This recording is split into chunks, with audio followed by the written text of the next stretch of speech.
the assassination of a president, the discovery of a 500-year-old king, and surviving the horrors of World War II right now on Canadian Connections. What if you found out something startling about a family member? Say that they were connected to the murder of a president. A Canadian connection to the assassination of Abraham Lincoln, so incredible, you wrote a book about it. Oh yes, and there's something else. She called her book Family Secrets, a book Catherine Slaney felt compelled to write after learning not only was her great-grandfather a doctor, a Canadian, that he was there the night a great American president died, but the biggest surprise was learning that he was black. As a white woman writing about my black ancestors, I have gradually pieced together a very remarkable story.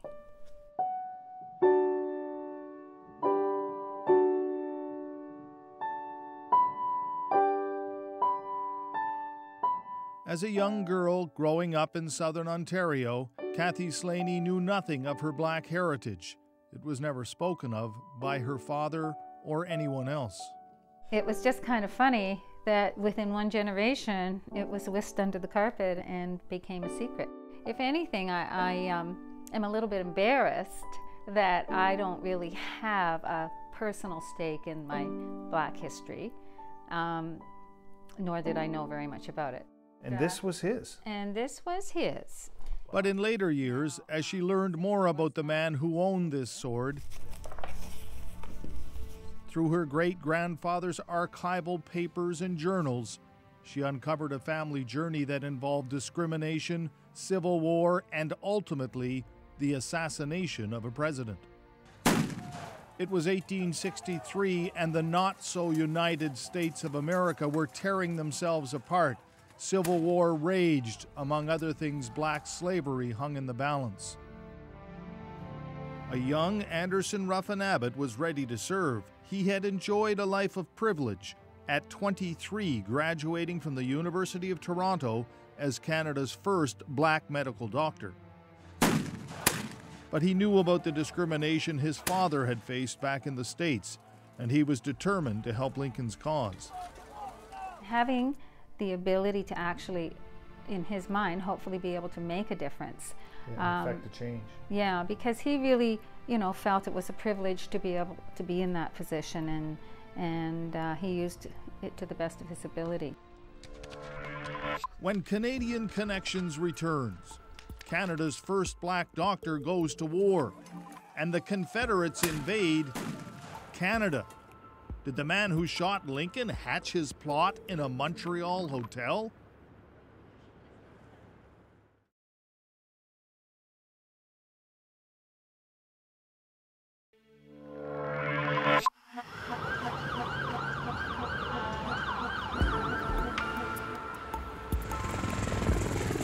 Washington, D.C. has changed a lot since the time of the Civil War. Back then, work on the Washington Monument had been halted. The mall did not exist. And the Lincoln Memorial was just a dream. Lincoln was in a battle to save the country, to end slavery, and he needed help.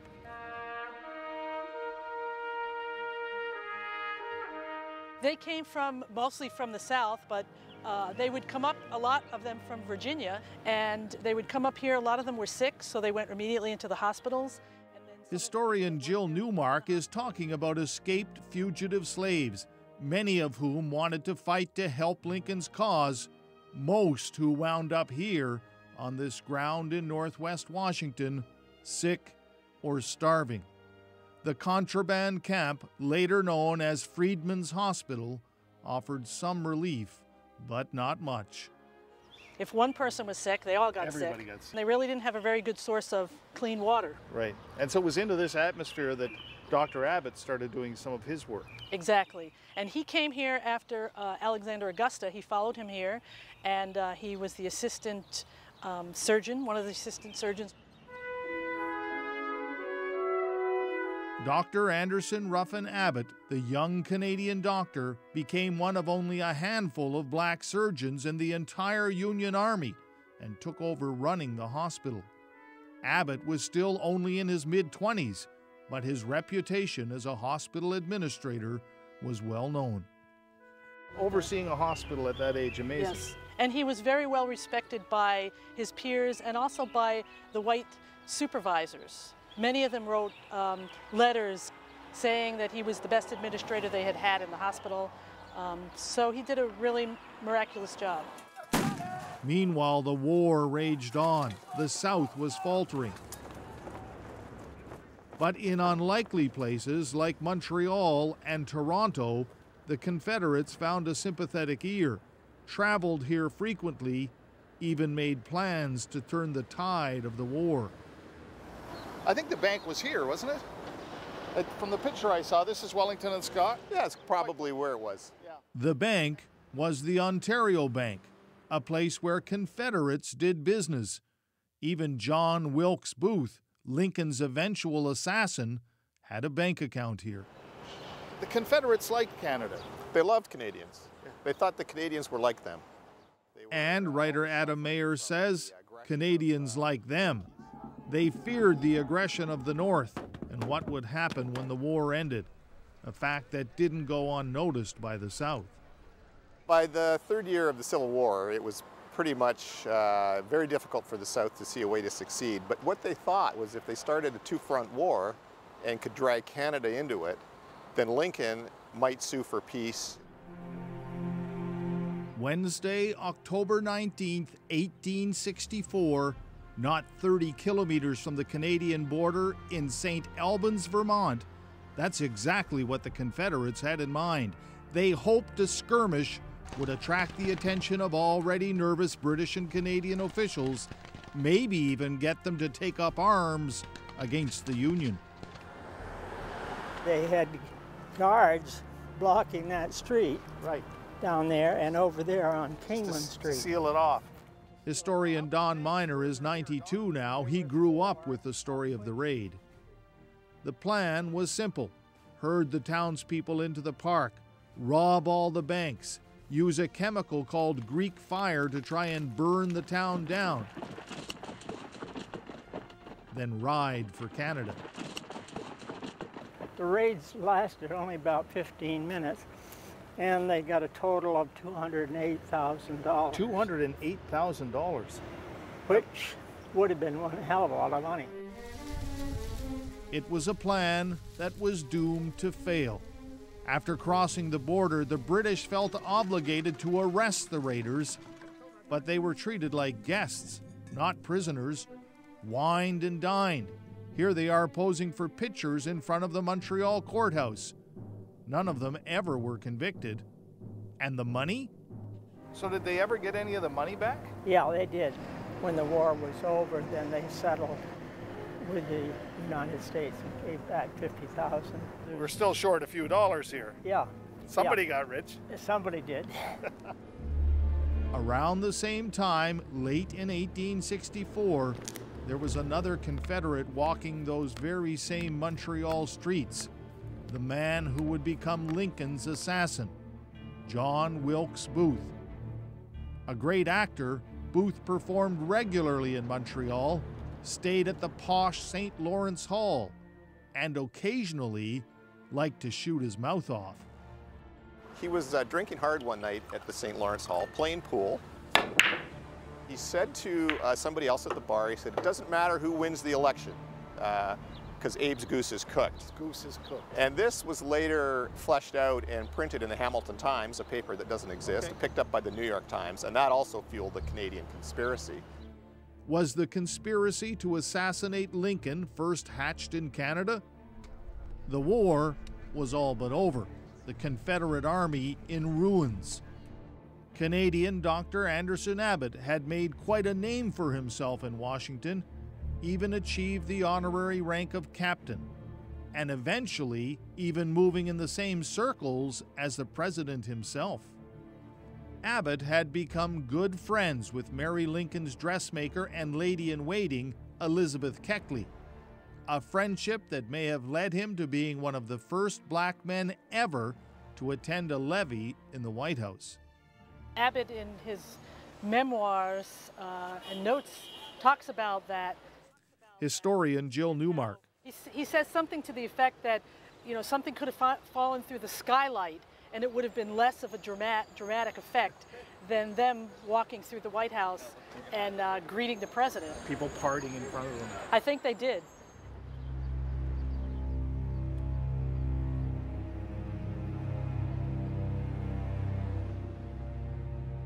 And on that fateful night, after an assassin's bullet fired by John Wilkes Booth struck down Lincoln, Abbott went with her to the President and Mrs. Lincoln's side as the President lay dying.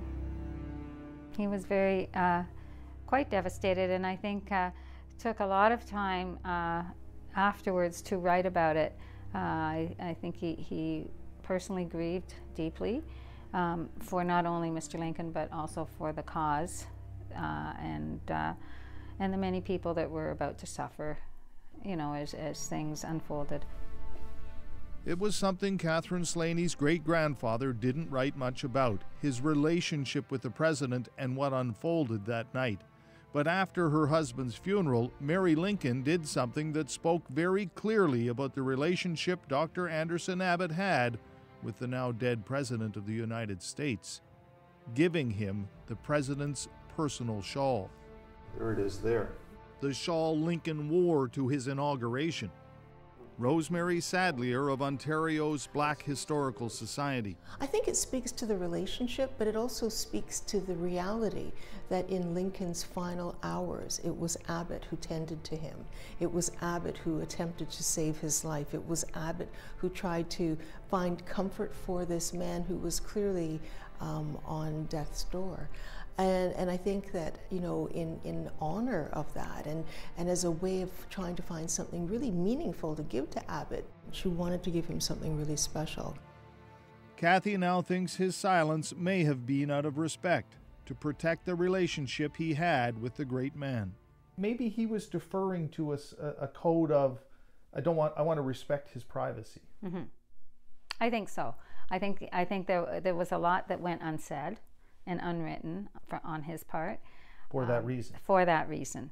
And he was very discreet about a lot of things, not just with Lincoln, but throughout other events in his life. And I think he was very respectful of how it might be interpreted. After Lincoln's death, Dr. Anderson Abbott returned to Canada and became a man of prominence, writing for international publications, serving as coroner. When he died, he was buried in Toronto's necropolis, itself an indication of the stature he had achieved in the community. Incidentally, John Wilkes Booth was chased to Virginia and shot dead. The man who led the posse, Edward P. Doherty, was born in Canada. Never drawn in anger. The ceremonial dress sword is the only touchstone they have left now. The shawl has long since been donated to the Wisconsin Historical Society's permanent Civil War collection. But this will remain in the family, a reminder for generations of a great-grandfather almost lost, but now celebrated. Next on Canadian Connections, the death of an English king over 500 years ago, the discovery of these remains in a car park, and the Canadians who eventually helped prove this was King Richard III.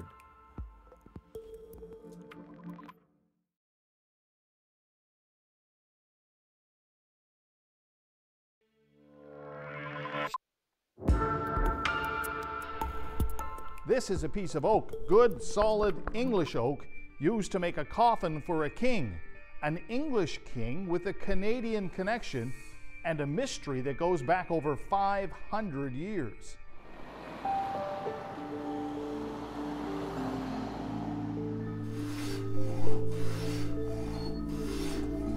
For months now, it's been part of Michael Ibsen's daily routine. The craftsman has been toiling away, hand-working the wood in his small shop in North London, building, of all things, a coffin. There are indications of his Canadian heritage. Yes, that is a Canadian Crown Royal bag, and on the table nearby, an invitation to a burial, the reburial, really, of a king.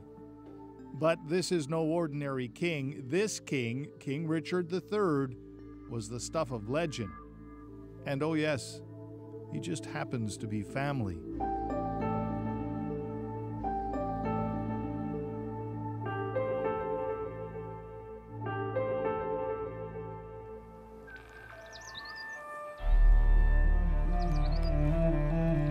It was here in the Midlands, on the battlefield at Bosworth during the War of the Roses, that he fell. The hunchback so-called villain king was cut down on the pointy end of his successor's sword. It's something that now happens every Saturday during summertime reenactments.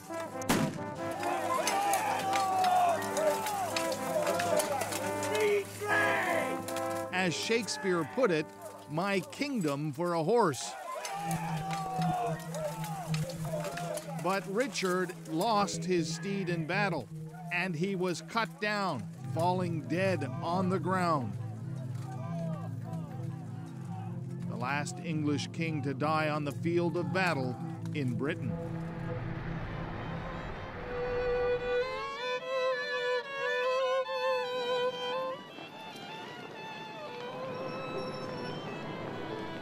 And for over 530 years, this is where he lay, downtown Leicester. In a car park with people driving over him, parking on him, dripping oil from their motors over the last resting place of the monarch. This is where we found him. So on the very first day when we were excavating. And not very deep either. No, it's not very deep. Underneath this newly constructed viewing floor, you can see the king's old resting place in what used to be the car park. Dr. Turi King says the team from the University of Leicester couldn't believe it. How appropriate to have the name King. I know. You must have thought you hit the jackpot. The number of people who've said that to me is like, your surname, you were destined to do this. Back in 2012, thanks to funding from the Richard III Society, they decided to try and find their king.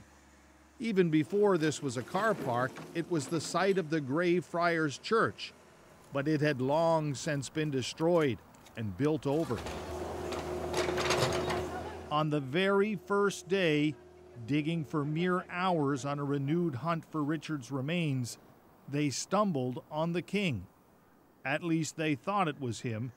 There was the telltale curvature of the spine.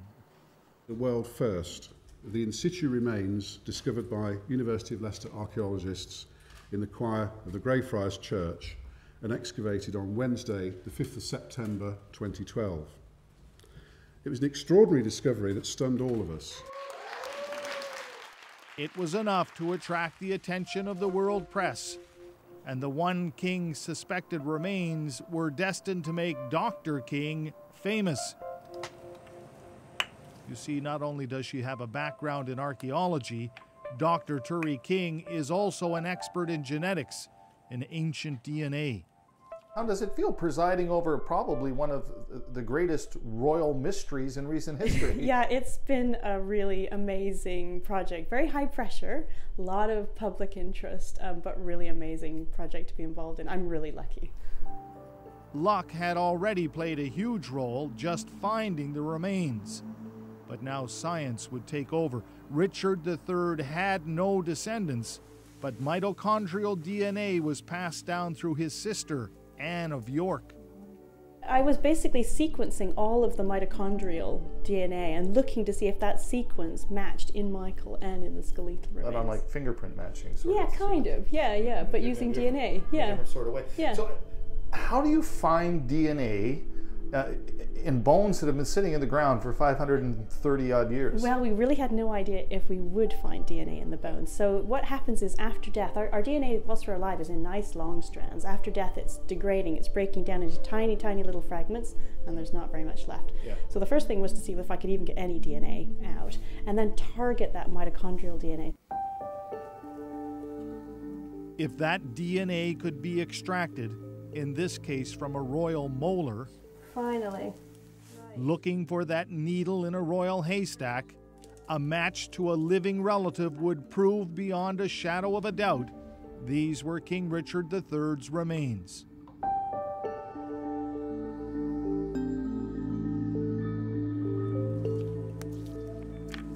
By the way, Dr. Turi King also happens to be Canadian. Growing up as a young girl on the West Coast, a graduate of the University of British Columbia, she even has her roots backpack to prove it. A backpack good enough for a king. Richard has traveled in the bag. He has. When I've had to take samples to various places, he's gone in this with me because I daren't put him in my luggage to go in planes. He comes with me in my bag.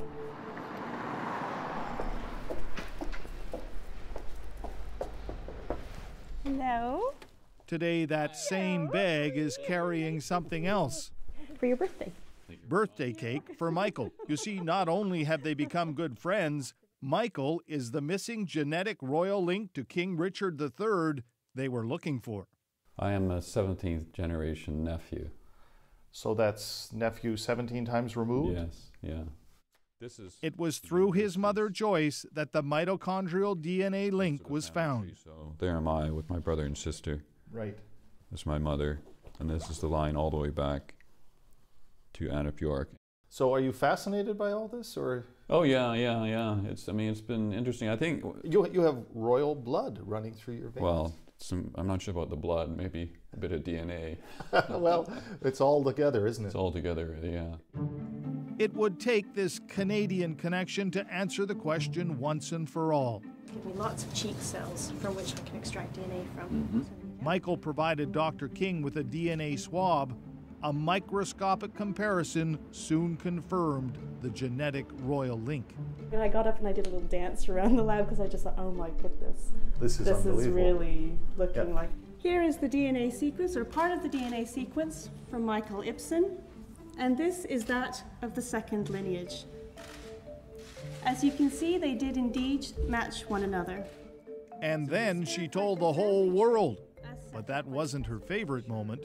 My favorite moments of this whole project was actually telling Michael the results, sitting him down and saying, look, there's a DNA match. That was a really big moment for me, actually. Oh, Canada. Oh, Canada.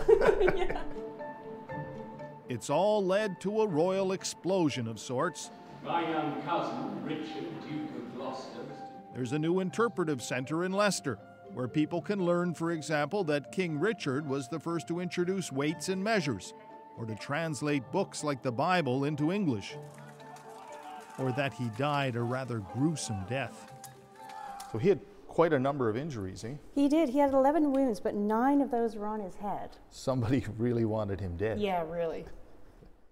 And at the Anglican Cathedral, okay, so this is a medieval foundation, dates from the 1200s. Where he will once again be laid to rest. But it's also, we know it's built on Roman remains. There's a Roman pagan temple underneath here.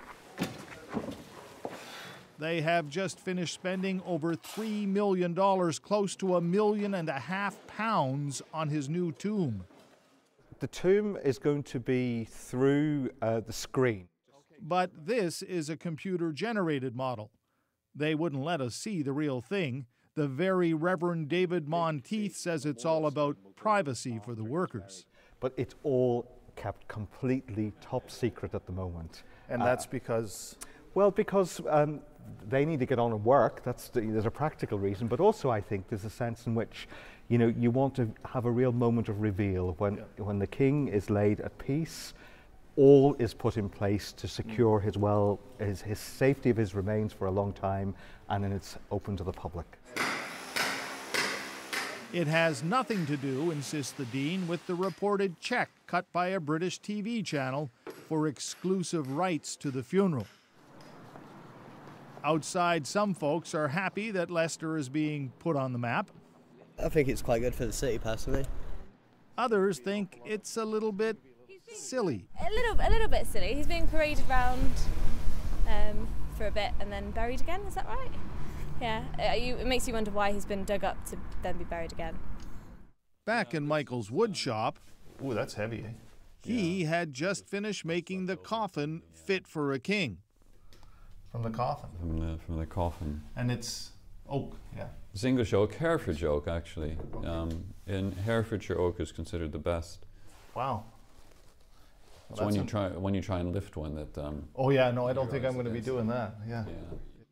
That's right. He was asked to make it. One more Canadian connection. It's beautiful stuff. Now, we are allowed to see the fine British wood. We can see the stain that he's used to finish it. It'll hold up for a long time. Oh, it does, yes. It's got to last for at least another 539 years. Well, fortunately, he won't be outside in the rain, so no, he'll be well sealed now, won't he? Yeah, yeah. This is it. But he is forbidden by that check cut by Channel 4 from showing us the coffin. How about you go get us a couple of coffees? Not on your life. Oh, I had to try. Oh, well. Still, he was happy to do it, if for no other reason than his mother's memory. My mother was quite proud of the connection. And was she a monarchist? Oh, very much so. And are you? I'm quite fond of our present monarch, Queen Elizabeth. I think she does a fantastic job. That's a political answer. Indeed, indeed. And how does the other half of the Canadian connection feel? In a quiet moment. Yeah. Do you think some of this is a little bit silly, but wow. It's well, it is one of these things. I haven't cured cancer. We haven't cured cancer. We have identified a king, but that's a really, it has been a very interesting project to be a part of. Yes, yeah. The crown on your head. Oh no.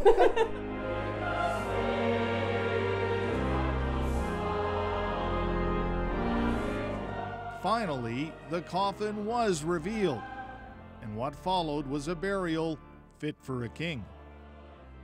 Almighty and eternal God, creator and redeemer of souls, who by the prophecy of Ezekiel deigned to bind together dry bones with sinews, to cover them with skin and flesh, and to put into them the breath of life.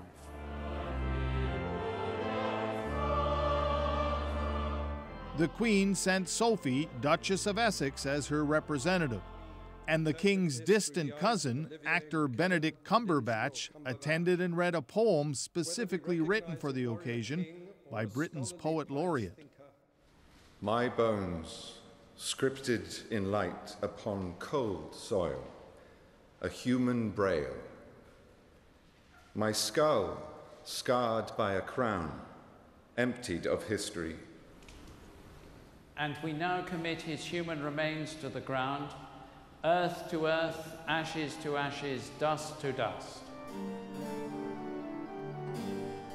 One last thing. Leicester Anglican Cathedral, the site where King Richard was once again laid to rest, thanks to those two wonderful Canadians, after being poked by science, prodded by protocol, and paraded across the countryside, was put back in the ground only a few hundred meters from where he was laying for over 500 years.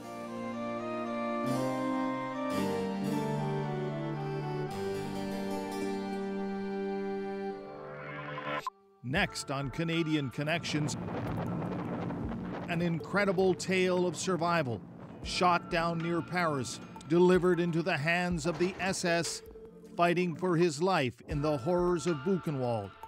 Meet Ed Carter Edwards next.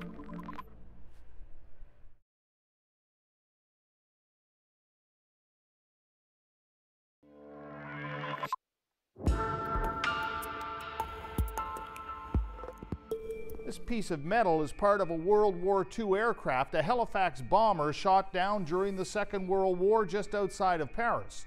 But that wasn't the worst of it. One man survived only to face betrayal, brutality, and murder. And you're about to meet him.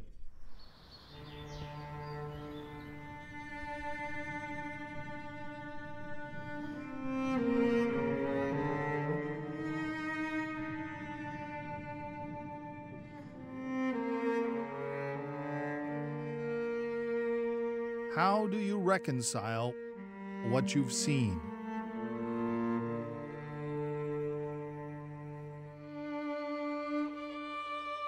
What you've lived through?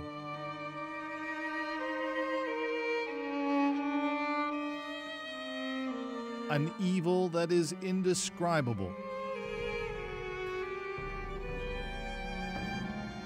Ed Carter Edwards has spent most of his life trying to do just that. To understand how a place like this was even possible. To understand why he survived. The sign reads, "Everyone deserves what he gets." Everyone deserves what he gets. That is such a terrible saying because nobody deserves what they're going to get when they come here. Innocent people murdered here.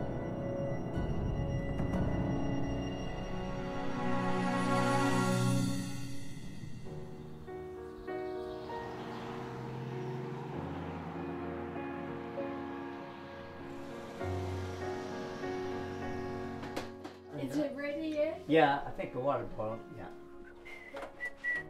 I could have danced all night. I could have danced all night. Who wants a tea? I'll have tea. That's tea? Great. Thanks okay, very it's much. It's going to be hot. It's hard not to smile when you first meet Ed and Lois. So I didn't turn out too bad, did I? No, I learned how to do dishes, laundry, and floors, and we get along well together. You might say it was love at first sight.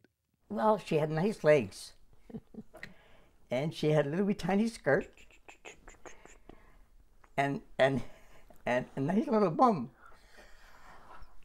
They've been together now really since just after World War II ended. 68 years. 68 years as of last November. Now we're into our 69th year. Wow. And we're still together, and we're still sleeping in the same bed. Neat, huh? Ed likes to joke around. You can see the swastika. Yeah. And after what he's lived through, who can blame him? Well, that's my logbook. That's your flight logbook? Yeah. And that's my discharge papers? Yeah. As a very young man, Ed watched as the German war machine rolled across Europe, had Britain clearly in its sights. I felt it was my duty to try and help England somehow. And so the only way I could really help, the only way that England could retaliate was by bombing our Air Force. So, 73 years ago, at the age of 19, Ed Carter Edwards signed on, training as a wireless operator, eventually being assigned to a Halifax bomber in the 427 RCAF Squadron in England.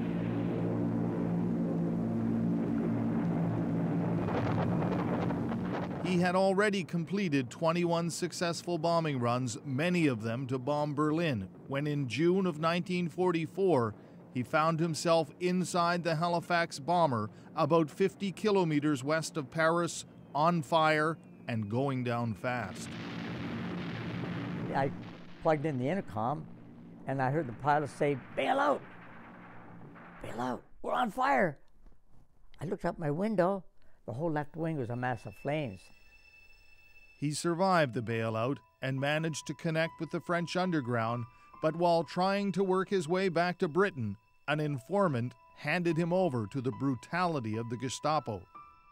The Gestapo would not believe us as airmen, but as spy saboteurs, and they threatened us with execution right on the spot.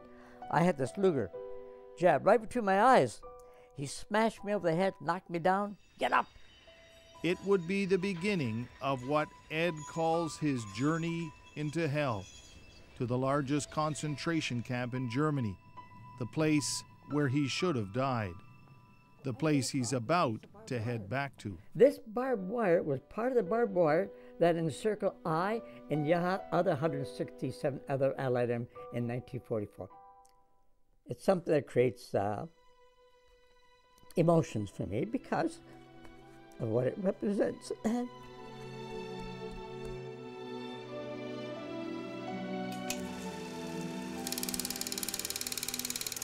In April 1945, when the Americans finally liberated Buchenwald, they forced the people of Weimar to march up the mountain to see for themselves what the German war machine had created. There are many smiling faces, and according to observers, at first the Germans act as though this were something being staged for their benefit. On a table for all to gaze upon is a lampshade made of human skin, made at the request of an SS officer's wife. What they were shown was a place completely devoid of any sense of humanity. There are 2 heads which have been shrunk to 1/5 their normal size. This was a training ground for the brutality of the SS. Besides a work camp, various medical experiments were conducted on prisoners, including children. The population of the camp was estimated as high as 80,000. Many were murdered outright, shot, or hung by their necks from these hooks in the basement of the body disposal plant, then burned, near the end at a rate of 400 bodies a day. Barely 100 meters away, across the electrified fence, the German SS had built a zoo for their families who lived by the camp. Their children feeding the deer while nearby thousands were starving to death. An estimated 56,000 were murdered on this ground. When we return, 70 years later, Ed Carter Edwards comes face to face with the memories that still haunt him.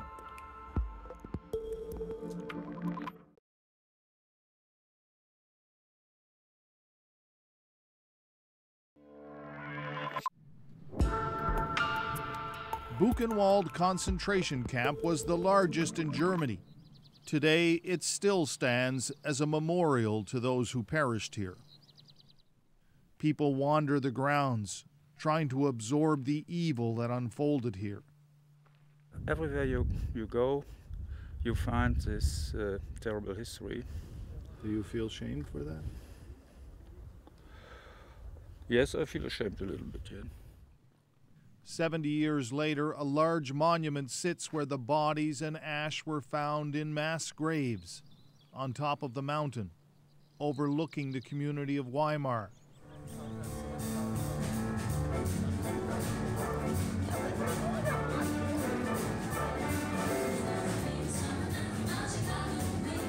And today, that same community is hosting a celebration, if that's what you can call it, of the liberation of Buchenwald. The survivors have become celebrities of a sort. Ed, accompanied by his grandson Craig, is here, and others from the United States, Poland, and Russia. People want their pictures taken with them.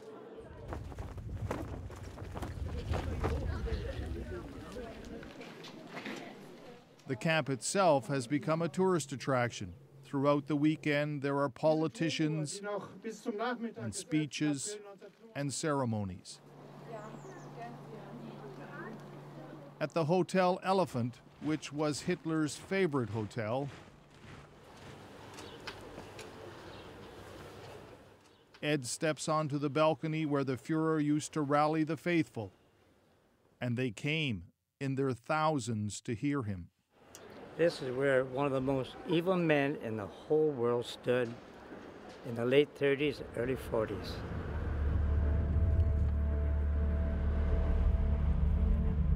But what really brings Ed back here waits for him through this forest, the place seared on his memory.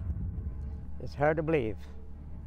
The rail siding at Buchenwald, where he first stepped into madness. August 20th, 1944. We arrived at this place. Wow. When the train stopped and the doors opened, screaming, yelling, dogs, whips, It was an unbelievable scene. It was something that one could never have ever imagined. We thought we were going to a prisoner of war camp. Once we get out of this place, oh, it was horrible. Pouring out the boxcars. And then we saw that chimney and the smoke coming out of it.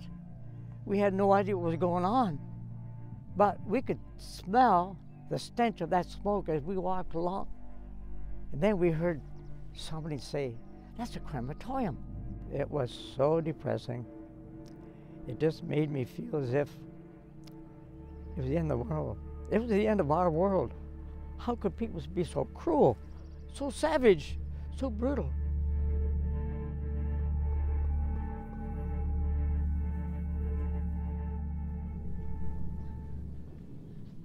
Everyone deserves what he gets. These words will never, ever leave my memory. I think about this many times, many times. Wow. Within a month of arriving, Ed developed pneumonia and wound up here. First time I've been to see the infirmary since 1944. There was a German doctor came through here every 4th or 5th day, and if he thought you're not going to make it, he had somebody following him, and they would inject a chemical into your heart right there while you're lying on this cot and kill you, because if you couldn't work in Buchenwald, you died. You either work or you died. There was no in between. The one kindness, strangers who hid him. They kept moving me around. They kept moving me around in this hut from bed to bed, so that when the German doctor came in, he wouldn't notice that I was in the same bed any length of time. And so that's how I survived. You tried to kill me, but you didn't do it. I beat you, and I'm here today. Nearby, the memorial to the 167 other airmen, just like Ed, who were thrown in here. Eventually, the German Luftwaffe had them moved to a military prison, perhaps because of their well-known code of honor, perhaps because they were afraid of what the Allies would do to capture German Air Force prisoners if they found out. But not before 2 Allied airmen died. Ed came as close as he's ever been to being the 3rd. After the war, Ed went home, met and married Lois, the love of his life, raised a fine family, children and grandchildren, the good life he never thought he would have. 70 years ago, I never thought I'd make it. I was destined to die, but I made it. So to be here today, even though the emotions were heavy, they were so great. His grandson Craig has made the trip with him. It's been a hard day, listening to what his grandfather went through. You try and picture what you would do going through there, and it's hard to imagine. Yeah, it's difficult. So it's all the more respect for those that survived, but then the memories of what they had to do to survive the camp that carries through them. Pretty proud of grandfather. Absolutely. Thank you, Craig, for bringing me here. This will probably be Ed's last pilgrimage to this place. He never thought he'd live to see 22. But here he is, and 70 years later, forgiveness is still not a word Ed arrives at easily. Thoughts of this place are never ones of forgiving and forgetting, although I try. And I try very hard. The years have been the most difficult because it was very difficult to forgive. Over the years, what happened?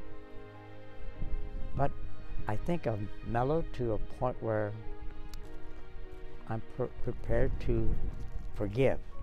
Forget? No, you'll never forget. I'll never forget.